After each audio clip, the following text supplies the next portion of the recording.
Okay, this is the third installment, at least the third installment of this analysis of the Dubai bids. The interesting part was not only that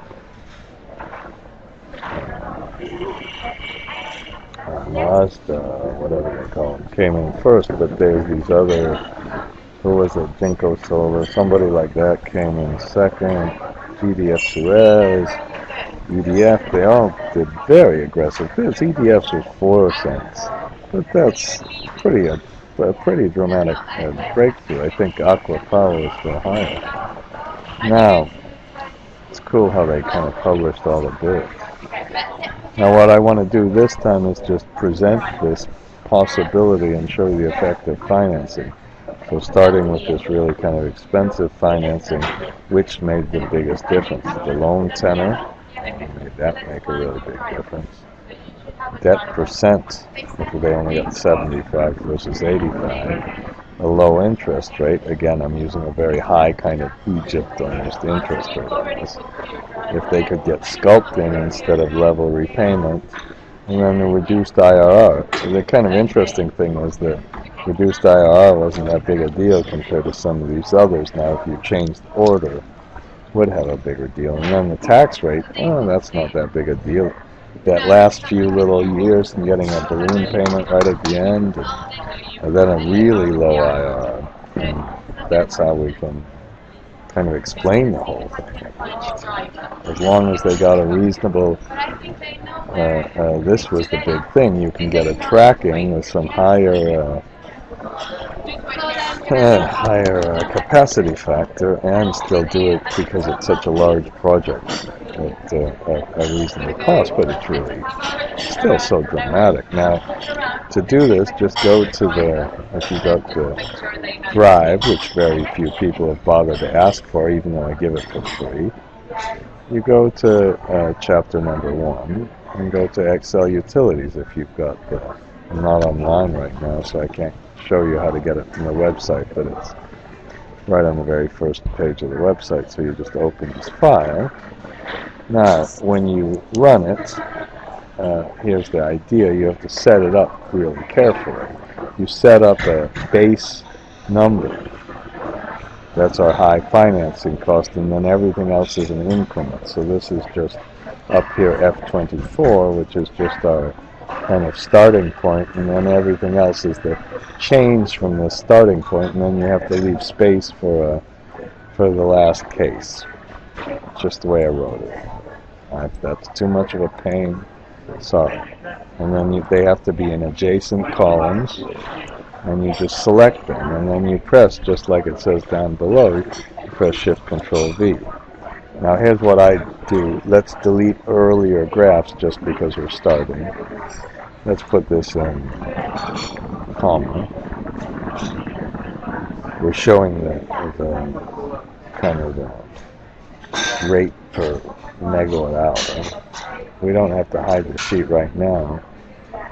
We certainly don't want to Xbox. Now what we're going to have to do is probably adjust we can make this width of the connector lines a little bigger, I guess. That's not very important. This last one's the big one. I'm going to add a couple of spaces. And then let's continue and make the graph now.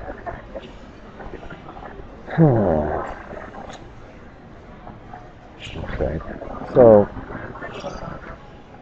maybe these lines these ones could be closer together. And we certainly don't like that title. And we can kind of see how you can get from a high financing cost to a low financing cost, which are the big ones. So let's just press Shift Control V again. And if we want to factor for higher numbers, results in closer, so maybe we'll put 15. Okay. Probably that'll be too high. Okay.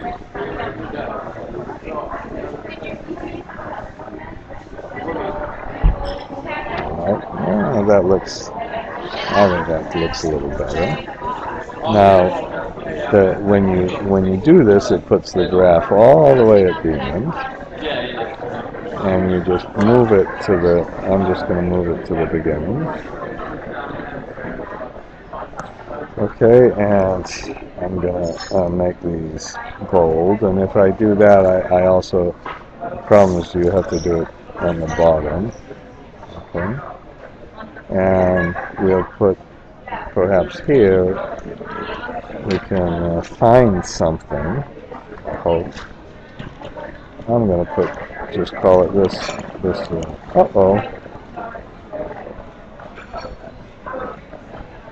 Perhaps, did I put it here? No, I'm sure I didn't put it here. Just a minute. This is kind of stupid.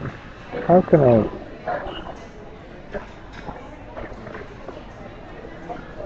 How about if I do this? This should be safe.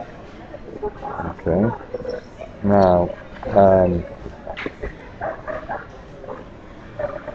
if we run a new scenario, so let's say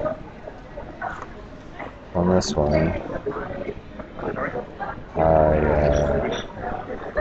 go here and I want to change something. Let's put this back to 1000, and let's say this is the O&M is 15. Okay. We could even change the capacity factor, but we run the table. Now, when you run the table, I hope that the 80 changes. It better go up, and maybe our most aggressive case now goes to 36.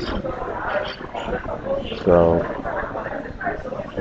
it worked. Now, of course, if this would have messed everything up and put the things too close together, I'm gonna, by the way, remove the grid lines.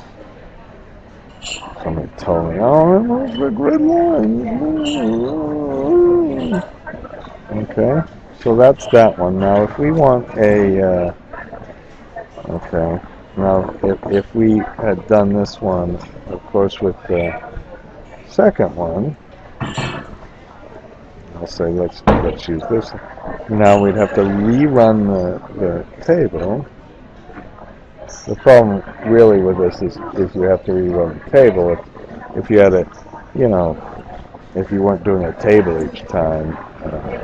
So that worked, I think, reasonably well. Okay. And let's put this one back to the first one. Okay. I didn't go through how to make the other things. Now let's select this one. Well, I better rerun this table. This table runs them both together.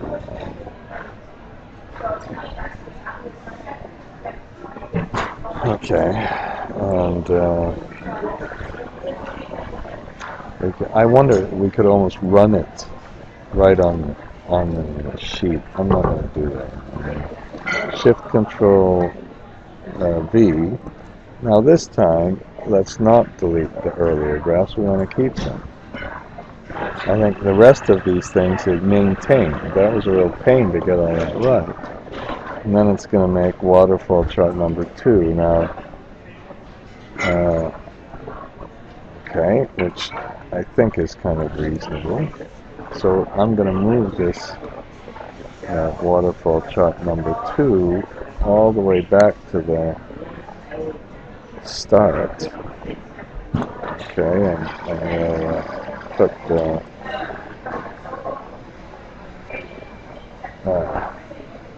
thing here, and then we'll try one to go to the operating units. Suppose I better do this again. Okay. And we have another kind of dramatic thing. The debt percent was enormous. Interest rate, of course. Reduced IRR, but compared to all these, that wasn't that big a deal. And a really low IRR at the end doesn't even help that much. It's everything kind of together that really makes the big deal. Now let's see if it really works. Why don't we get rid of these grid lines? Okay. And finally, let's just illustrate kind of the difference between a thermal project and a solar project. And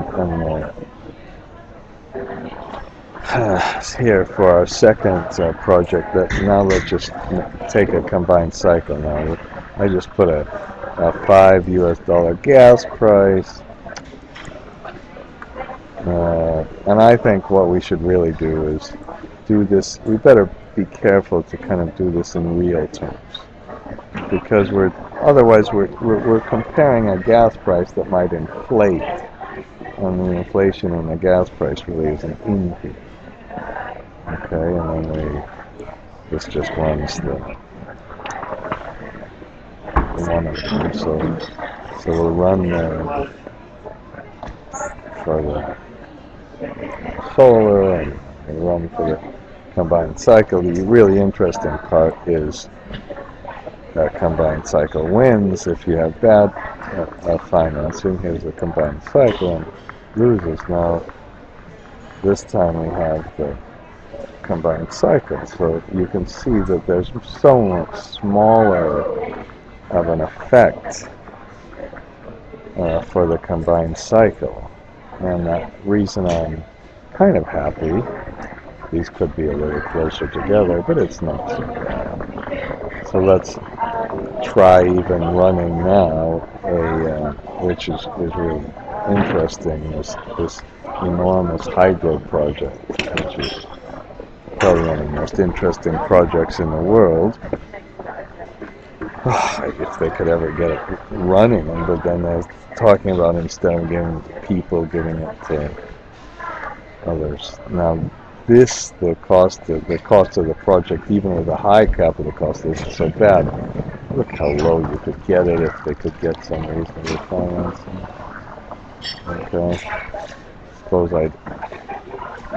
I'm going to have to really work on getting these numbers. I struggle, of course, with getting the numbers on top and bottom really correctly, but I'm gonna leave that. You can see just that this is kind of more dramatic in a way than the solar project. Okay, and as I can't really leave that one, so let's just put a diesel project here.